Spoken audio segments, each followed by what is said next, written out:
മഞ്ചേശ്വരം മണ്ഡലത്തിലെ LDF സ്ഥാനാർത്ഥി CH കുഞ്ഞമ്പുവാണ് ആദ്യ പത്രിക നൽകിയത്.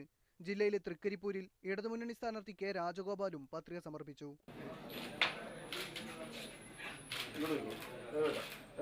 തിരുവനന്തപുരത്ത് കഴക്കൂട്ടത്ത് V മുരളീധരൻ, വട്ടിയൂർക്കാവിൽ K മുരളീധരൻ, കാട്ടാക്കടയിൽ N ശക്തൻ എന്നിവരാണ് പത്രിക നൽകിയവർ. പാലായിൽ KM മാണി, കോട്ടയത്ത് തിരുവഞ്ചൂർ രാധാകൃഷ്ണൻ, കാഞ്ഞിരപ്പള്ളിയിൽ LDF സ്ഥാനാർത്ഥി അഡ്വക്കേറ്റ് VB ബിനു എന്നിവരും പത്രിക നൽകി. വടകരയിലെ UDF സ്ഥാനാർത്ഥി മനയത്ത് ചന്ദ്രനും ഇന്ന് പത്രിക സമർപ്പിച്ചു. തൃശൂരിലെ UDF സ്ഥാനാർത്ഥി പത്മജ വേണുഗോപാൽ, കുന്നംകുളത്ത് CP ജോൺ, ചടയമംഗലത്ത് MM ഹസൻ, കുണ്ടറയിൽ രാജ്മോഹൻ ഉണ്ണിത്താൻ, ചാത്തന്നൂരിൽ ശൂരനാട് രാജശേഖരൻ എന്നിവരും ആദ്യ ദിനം തന്നെ പത്രിക നൽകി. നാമനിർദ്ദേശ പത്രികാ സമർപ്പണം ആരംഭിച്ചതോടുകൂടി തെരഞ്ഞെടുപ്പ് പ്രചാരണം അതിന്റെ നിർണായക ഘട്ടത്തിലേക്ക്. കൂടുതൽ പേർ പത്രിക സമർപ്പിക്കുന്നതോടുകൂടി തെരഞ്ഞെടുപ്പ് രംഗം തിളച്ചുമറിയുമെന്നുറപ്പ്.